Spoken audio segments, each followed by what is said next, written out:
Hi, I'm Kirk Degiorgio, and I'm here to present a series of short videos for Sonic Academy, focusing on some superb plugins by Eventide. I'll be going through an overview of all the features and controls, followed by some specific musical examples. The first plugin we're going to look at is an amazingly creative reverb plugin called Blackhole. So let's take a look.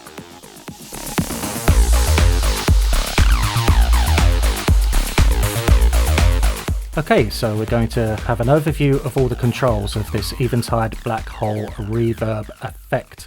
I call it an effect because rather than your regular plate, room, chamber, etc. type standard reverb, this is very much a creative tool. And I've got a really nice guitar to just show off the controls. This is from another beauty room session, just some outtakes of some lovely guitar. Because this plugin is really renowned for excelling on the kind of ambient kind of washes with guitars, and also for sort of Hollywood effects and such. That's where it really excels. So let's press play and go through all the settings. And here you've got your input and your output on the left and right hand sides. If you do go too loud, then it will start to distort. You'll get an overload warning here. So it's excellent for gain staging accurately. Here you have self-explanatory really. You have your mix control, so you have your completely dry signal on 0, your fully wet signal on 100. If you were using this as an insert, as I am here, then you would find your optimum kind of balance between the two. If you were using it as a send and return, you would have your fully wet open. Just one thing that is linked to mix is this excellent feature which they've put on most reverb plugins these days. Real lifesaver is mix lock. What that does, you activate mix lock and then you can cycle through kind of presets and the mix amount stays the same, so you can accurately compare without having to keep changing the mix setting. Okay, so that's all self-explanatory. Which isn't the same for gravity. Now, how to describe gravity? I guess it's like a decay setting, but it's got all kind of non-linearities in it. According to the manual, it has a kind of denser decaying type sound on small settings, and then it gets more diffused as you increase the amount of gravity.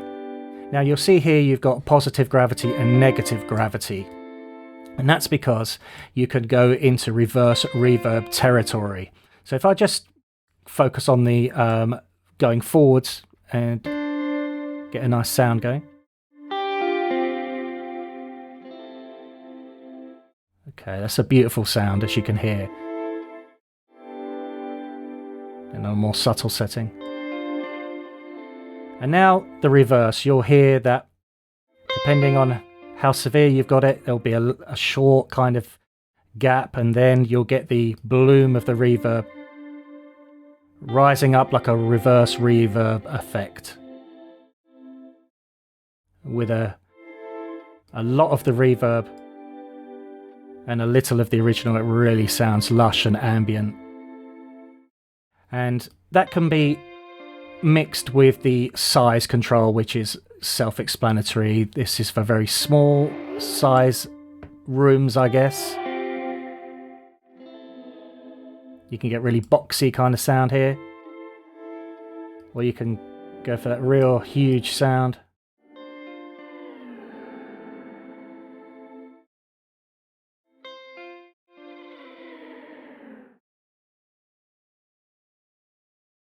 Almost like tape delay effects when you change these controls in real time.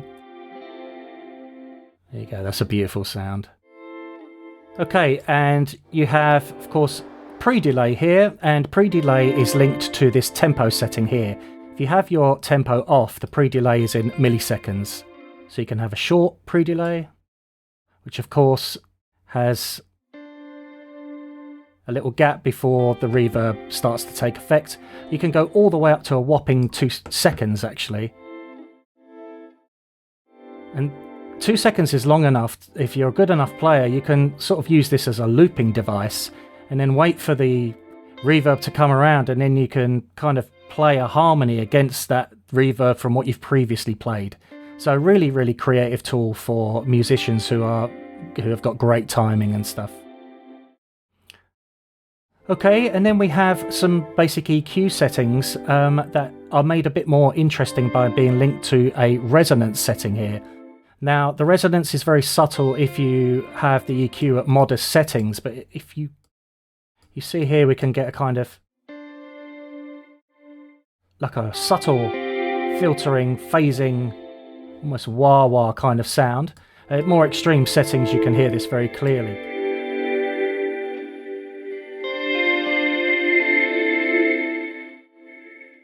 Okay. Okay, and we go down to our depth and our rate control here. And sometimes what happens when you have reverbs, the tail can kind of pile up and create a kind of unwanted ringing kind of sound. And so what clever developers do, they add this kind of modulation which modulates the tail and prevents that from happening, and it also gives it a more realistic kind of randomization to the tail algorithm, so you can get really severe.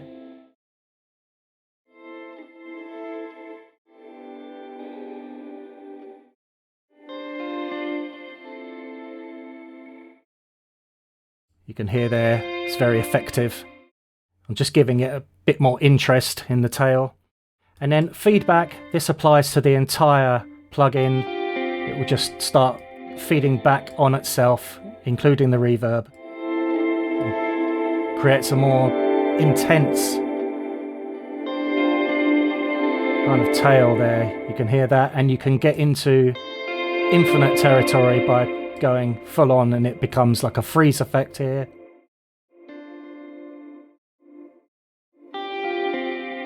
Okay, and in this section here, there's just the one more setting that I haven't fully explained. This is the tempo. This is linked to the pre-delay. You see here we worked in milliseconds. If you have it to sync, it just syncs to divisions of your DAW. And you can also set the BPM manually if you choose. Okay, so that's that part of the GUI covered.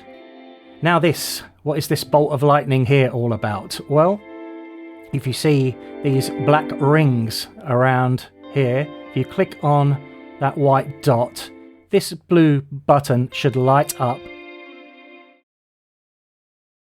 Here we go. And what we've done, if I now, there you go, if I move our lightning bolt, you'll see here we've put a minimum setting and a maximum setting, and we're moving between the two.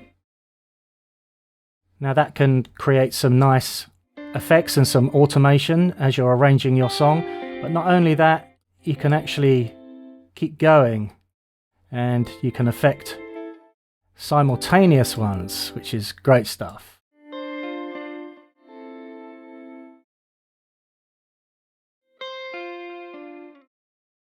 So let's get all these going.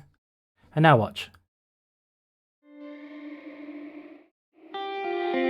So I've effectively ganged all those controls together. Using minimum and maximum settings, you can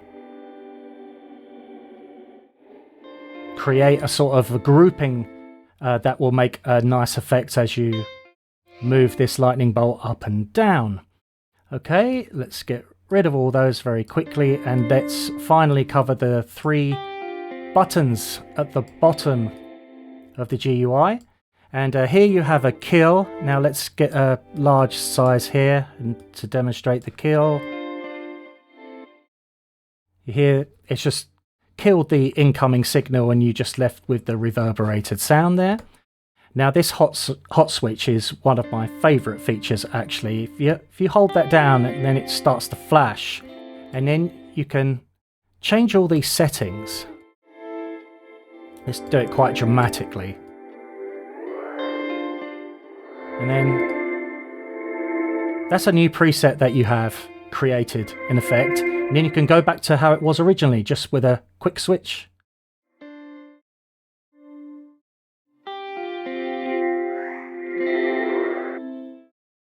I love that. I think that's a really creative way to switch between presets very, very fast. And finally, we have freeze, which effectively does what the feedback did in its full position. You can freeze the audio, the reverb audio. You can hear it's kind of droning on in the background.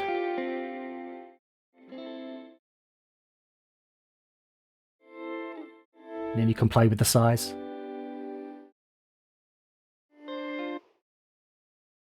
You can even kill that and start affecting what little reverb you have left of the freeze.